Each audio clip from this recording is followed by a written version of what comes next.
La concepción sobre la reencarnación no es nada nuevo y parece ser una idea tan antigua como la civilización.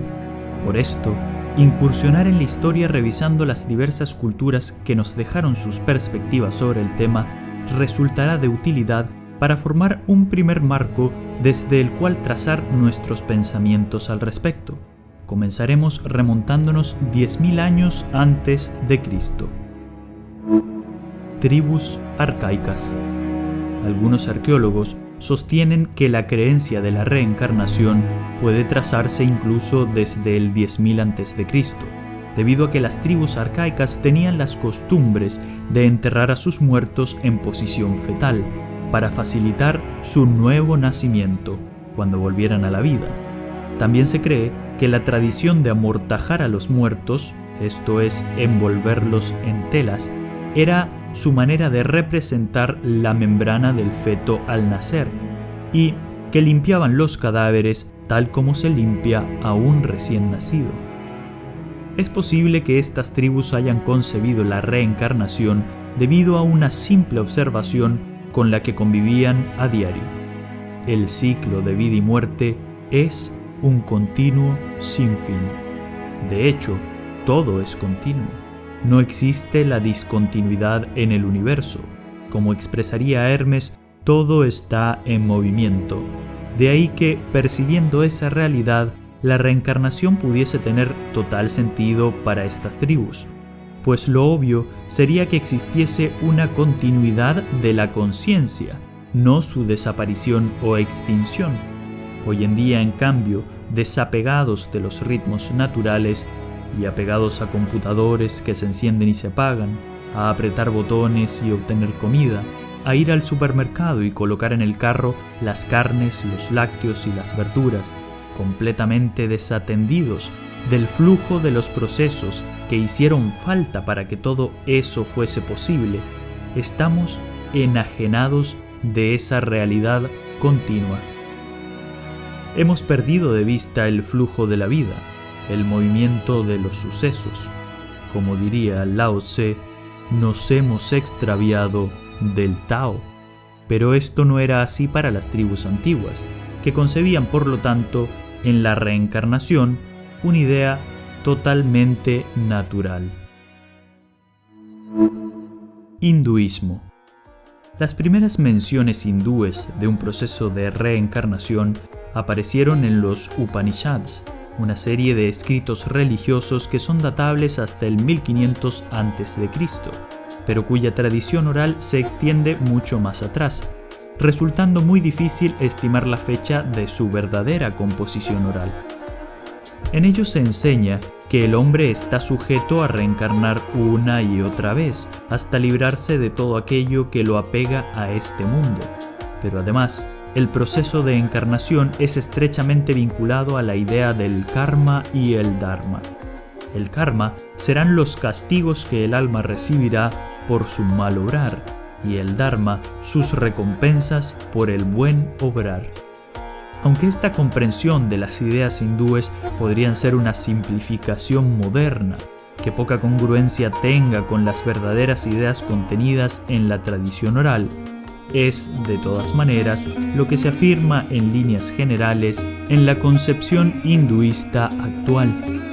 Se entiende incluso que los hindúes considerarían que un alma perversa podría perfectamente reencarnar en animales o insectos, como karma por sus malas acciones. Sin embargo, si esa alma se arrepiente y se vuelve al buen obrar, entonces ascenderá en la escala de los seres hasta lograr conseguir un cuerpo humano. Y posteriormente, si acumula suficiente dharma, podrá librarse del samsara, la rueda de los nacimientos y muertes, de evoluciones e involuciones. Antiguo Egipto. No parece que los antiguos egipcios creyeran en la posibilidad de que un alma humana reencarnara o involucionara en un animal, como creían los hindúes.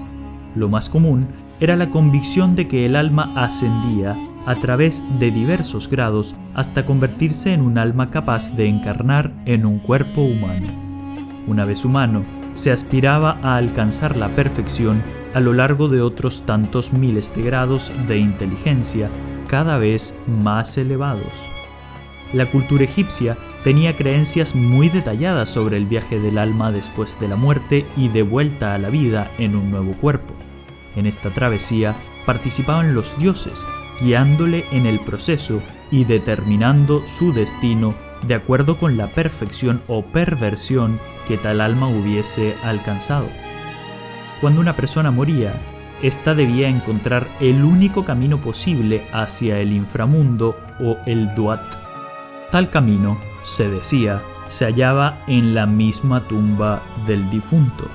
Tras cruzar un corredor en el que desfilaban estatuas de Horus, saldría a su encuentro Osiris, dios que le recompensaría inmediatamente con una agradable vida celestial siempre que el alma fuese digna de tal.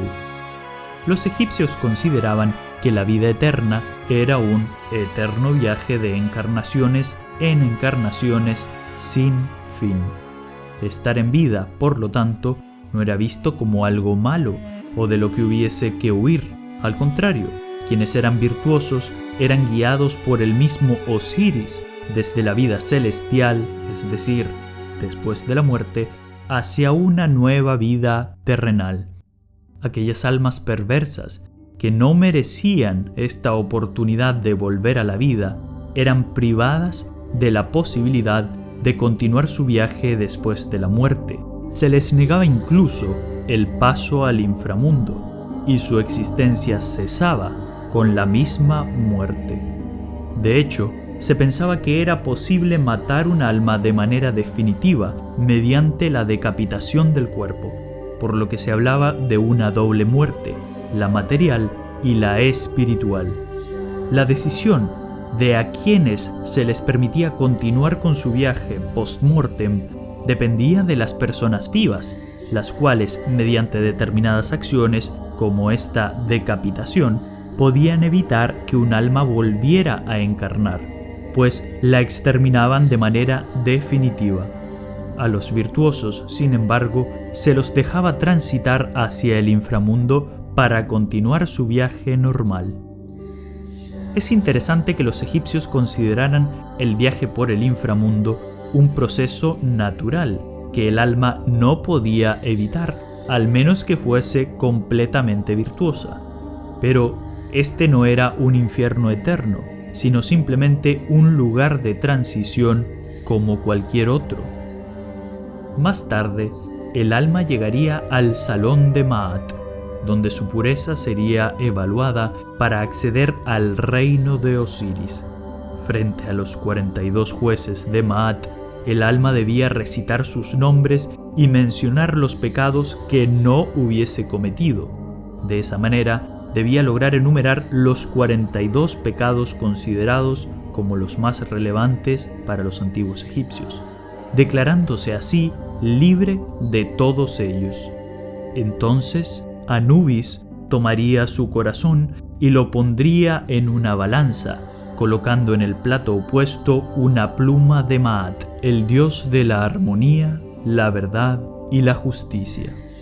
Si el corazón era más pesado que la pluma, entonces el monstruo Amit, el devorador, se abalanzaría sobre el corazón para engullirlo, destruyendo con ello el alma.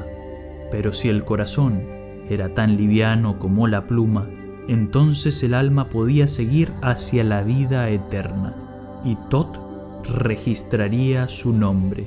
Osiris le recibiría en Seket Aaru, el paraíso, donde conviviría con los dioses y podría comunicarse con ellos, llegando incluso a adquirir algunas de sus capacidades y cualidades. Pero si el alma deseaba, bien podía utilizar los hechizos del libro de los muertos para volver a la vida nuevamente. Hermetismo. El hermetismo es una serie de enseñanzas atribuidas a Hermes Trismegisto, quien fuera un iniciado egipcio, y su homólogo en el antiguo Egipto sería el dios Tot. Sin embargo, los tratados del Corpus Hermeticum fueron escritos en un lapso entre el 100 y 300 después de Cristo y son de procedencia griega. No se hicieron conocidos hasta su recuperación y traducción en el siglo XV. Por estos motivos, lo hemos separado de la tradición egipcia. Algunos creen que la reencarnación es tan solo mencionada en los textos herméticos. Hermes, por ejemplo, exclama: «Oh hijo, ¿ves cuántos cuerpos tenemos que atravesar? ¿Cuántas bandas de demonios? ¿Cuántas series de repeticiones y ciclos de estrellas antes de precipitarnos hacia el uno?» De la frase «¿ves cuántos cuerpos tenemos que atravesar?», algunos deducen que se refiere a muchas encarnaciones. Sin embargo, es posible que la frase esté descontextualizada, porque Hermes está hablando de un nacimiento espiritual que se logra atravesando muchos cuerpos celestiales o esferas a las que se ha referido previamente en el mismo texto. En todo caso, sí es evidente que para Hermes el alma es inmortal y que no requiere del cuerpo para existir.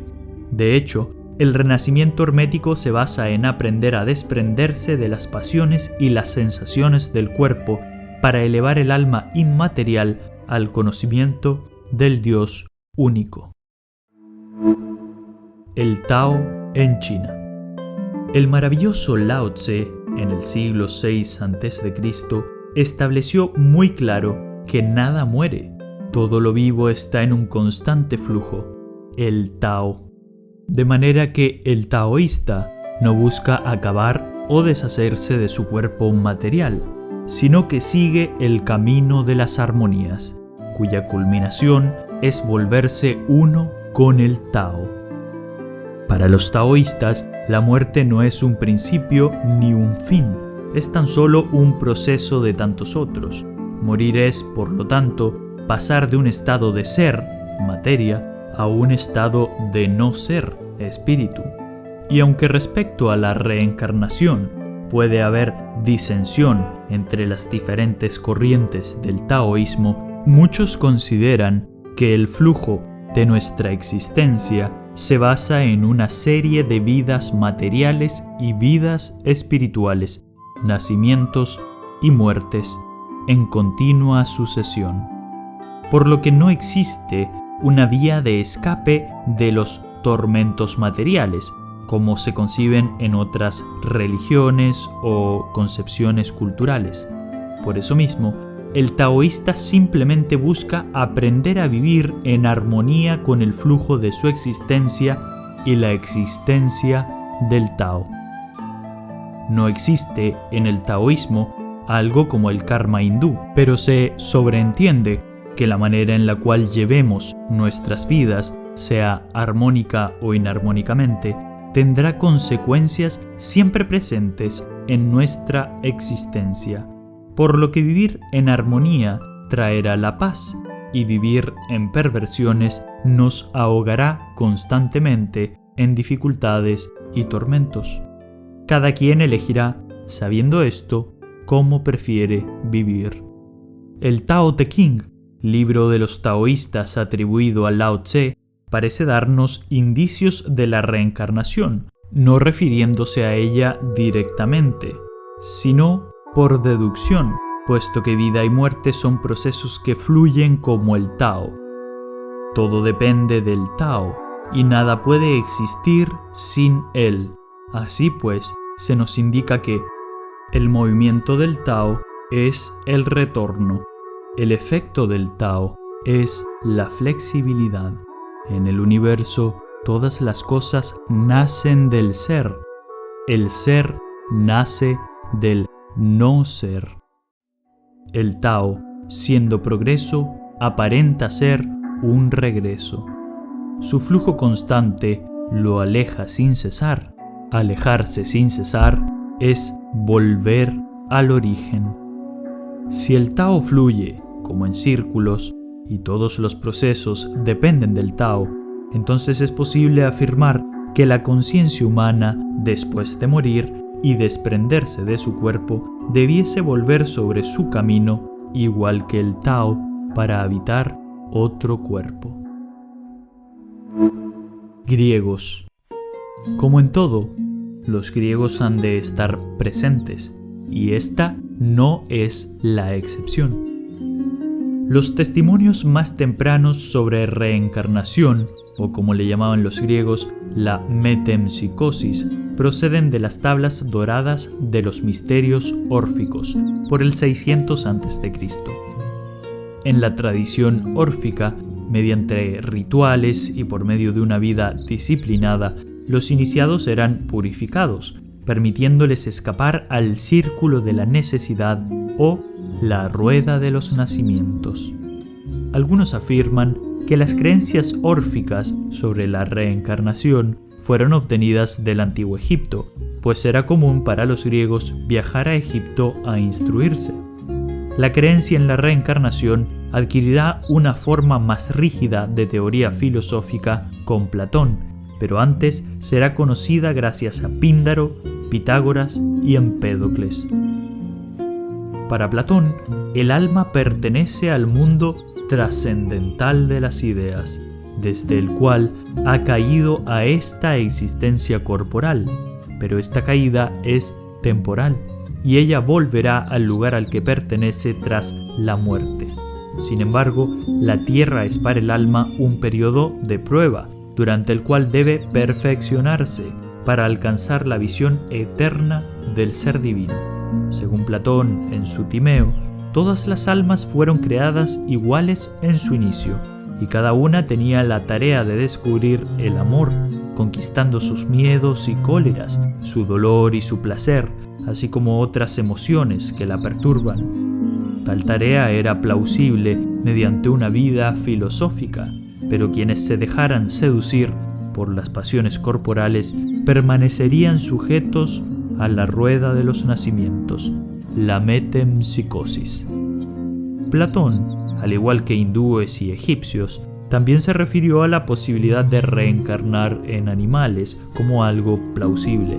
Las almas imperfectas vagabundearían entre nacimientos y muertes, hasta que, mediante el uso de la razón en un cuerpo humano, lograran sobreponerse a las turbulencias anímicas que les obligaban a volver al mundo material. Judaísmo.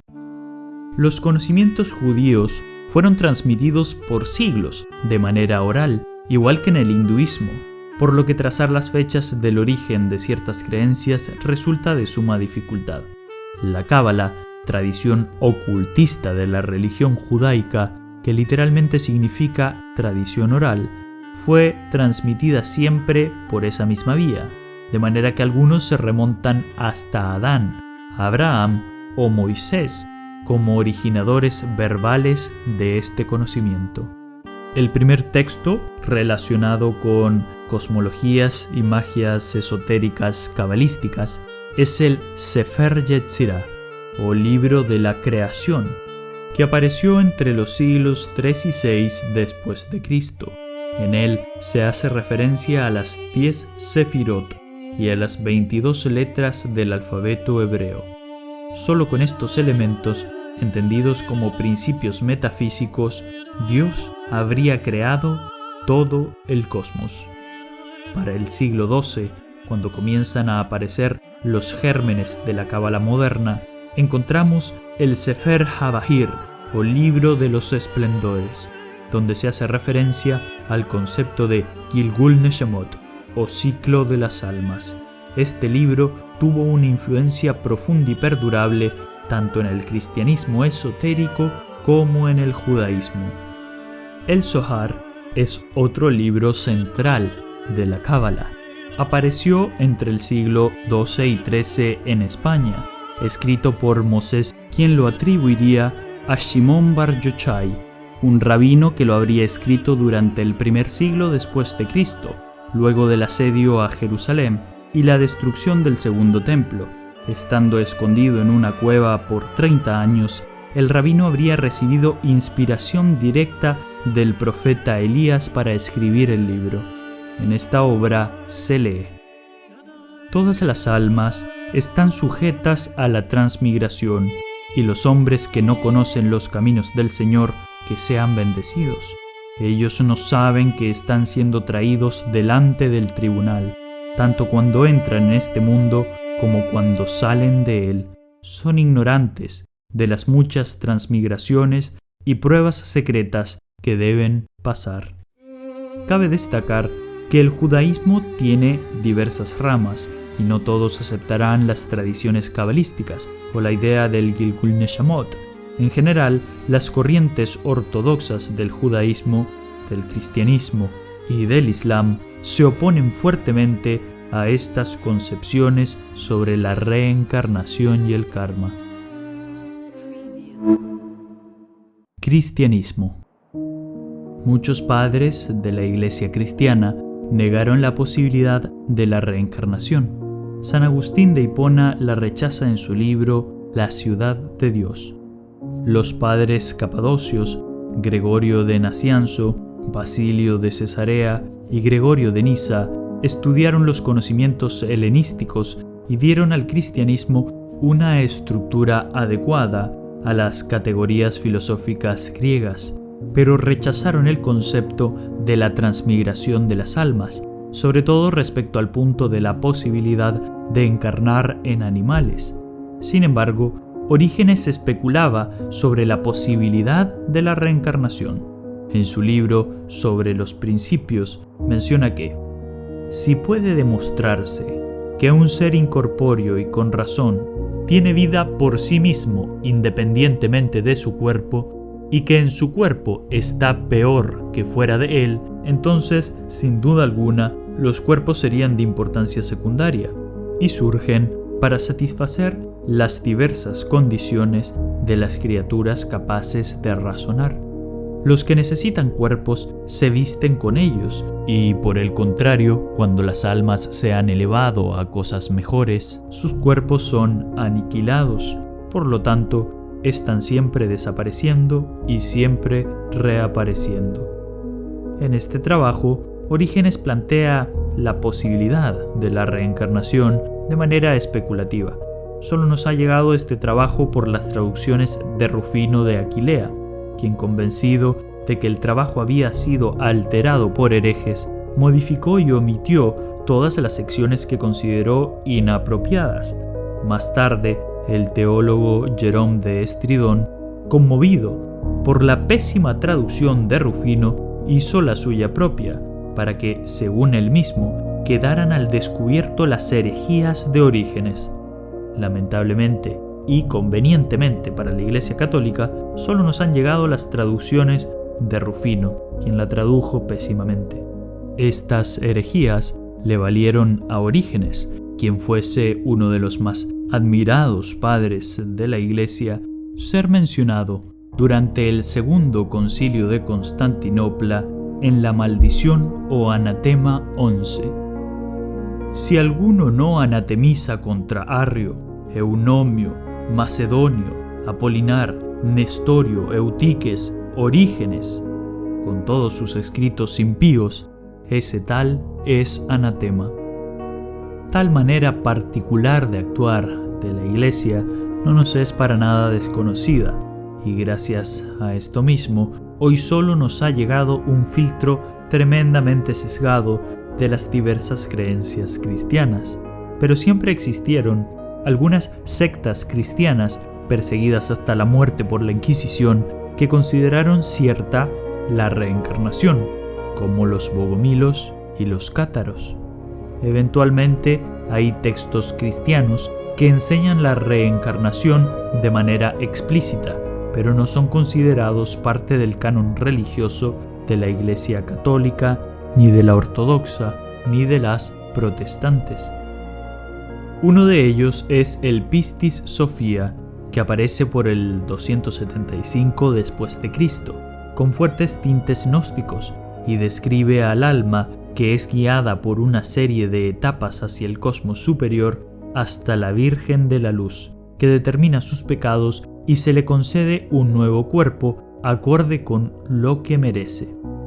No podemos dejar de referirnos al gran Giordano Bruno, teólogo católico, quien escribió sobre reencarnación sin ninguna reticencia, diciendo que este era un proceso necesario y que el alma debía, indudablemente, atravesar muchas encarnaciones para lograr su desarrollo.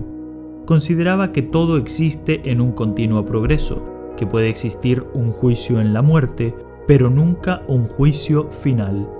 Estos temas son tratados en la Cábala del caballo Pegaso y los furores heroicos, 2 escritos de Giordano.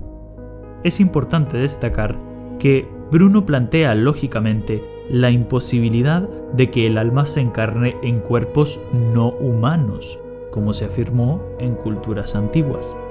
Eventualmente, la Iglesia procedió, como de costumbre, quemándolo en la hoguera y ocultando sus escritos. Este es un poema que representa las últimas palabras del inmortal Giordano. Celtas. Nos han llegado algunas fuentes sobre las creencias celtas en la reencarnación. Julio César, por ejemplo, cita al etnógrafo griego Poseidonus, enunciando lo siguiente: una lección que ellos, los druidas, se esfuerzan especialmente en inculcar es que el espíritu no perece, sino que después de la muerte pasa de un cuerpo a otro. Piensan que este es el mejor incentivo para la valentía, porque enseña a los hombres a ignorar los terrores de la muerte. Es evidente que tanto a un tirano como a una iglesia ostentadora del poder no le convienen hombres ni mujeres con tal potencial de valentía. Por otro lado, Alexander Cornelius escribe en el siglo I a.C. La doctrina pitagórica prevalece entre las enseñanzas de los galos. Creen que el alma de los humanos es inmortal y que tras cierta cantidad de años vuelven a entrar en otro cuerpo. Los vikingos parecen haber considerado también la reencarnación, dado que en los poemas Edda, recopilación de sus tradiciones orales que aparecen en el siglo XIII, se lee: en la antigüedad se creía que las personas nacían de nuevo, pero eso ahora es locura de viejas. De Helgi y Sigrun se dice que nacieron de nuevo. Él se convirtió en Helgi Hadinuskati y ella en Kara, la hija de Halfdan. Como se cuenta en la balada de Kara, ella era una valquiria. También se mencionan metempsicosis en el mito de Tuan. Sin embargo, parece necesario aclarar que la reencarnación de las almas en las tradiciones celtas e irlandesas eran un evento específico de individuos heroicos y no un proceso que todos transitaban. Nativos americanos. La mayoría de los grupos nativos de América tenían creencias relacionadas con reencarnación, tanto en humanos como en animales, pero sufrieron malformaciones con la llegada de los europeos. Una característica particular de sus creencias era que un alma podía encarnar en más de un individuo al mismo tiempo, y tales individuos eran nombrados de igual manera. Varias formas de reencarnación existen como creencia entre los indios, amerindios e inuits. En general, se considera que el alma encarna como ser humano. Al morir, vagabundea como animal en una especie de proceso post-mortem y puede volver a reencarnar más tarde como ser humano. Los Huaquiutl dicen que los cazadores vuelven de nuevo como lobos, los pescadores como orcas y otros individuos como búhos o fantasmas. Están así durante un determinado tiempo y luego reencarnan de nuevo como seres humanos. Los Feaver dicen que el alma humana, tras la muerte, puede encarnar temporalmente a manera de refugio en un pájaro y luego continuará su viaje. Tribus africanas. Los indígenas africanos poseen tradiciones muy antiguas que consideran la reencarnación. Su perspectiva resulta muy similar a la de los nativos americanos. En la visión indígena africana existe un fuerte énfasis en el rol de los ancestros.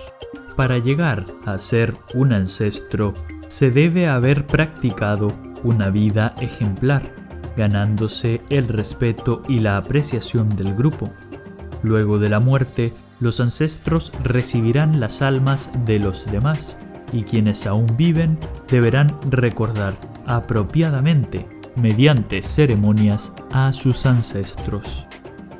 Las reencarnaciones de los ancestros ocurrirán siempre dentro de un mismo linaje, manteniendo las cualidades de la línea generacional. Entre aquellos africanos que fueron repudiablemente esclavizados, se extendió la creencia de que al morir volverían a nacer en su país de origen, lo cual inducía a algunos a causarse la muerte. En la etnia africana Igbo, por ejemplo, consideran que aquellos que cometen un crimen contra su comunidad y no emulan los valores ancestrales son condenados a deambular como fantasmas o encarnar en animales incapaces de dañar a humanos. Investigaciones modernas. Theodor Flournoy fue uno de los primeros en estudiar sobre recuerdos de vidas pasadas en individuos. Analizó a una medium llamada Helen Smith y su estudio se publicó en el año 1900. El psiquiatra Ian Stevenson estudió 2.500 casos de niños que decían recordar vidas pasadas. Indagó durante 40 años y publicó 12 libros sobre el tema. Stevenson verificaba las afirmaciones de los niños buscando en los registros médicos aquellas personas con las que identificaran su vida anterior. Además, revisaba marcas o cicatrices que pudiesen aludir a heridas hechas durante la vida pasada, que quedaran como traumas y se volvieran a manifestar en el cuerpo actual del niño. Contrastaba todo esto con fotografías de las autopsias. Otras personas que han tratado el tema son Jim Tucker, Brian Weiss y Raymond Moody. Habiendo realizado este rápido viaje a través de la historia de la reencarnación, resulta de particular importancia notar las divergencias entre las distintas creencias. Además, es notable que las tribus indígenas tengan ideas más cercanas a la grupalidad, mientras que las ideas más modernas se centran en el individuo. Pero con toda esta colorida y variada gama de creencias y dogmas surge una pregunta: ¿cómo recuperar la pureza del conocimiento sobre los procesos de reencarnación y karma? Aquí en Ideas Trascendentales intentaremos navegar desde diferentes perspectivas para acercarnos a la temática que nos concierne. De esa manera, será posible intentar escudriñar, libres de todo prejuicio y dogma, los misterios que nos separan de la muerte y nuestra próxima vida. Recuerda, eres inmortal, pero ¿qué harás de tu eternidad?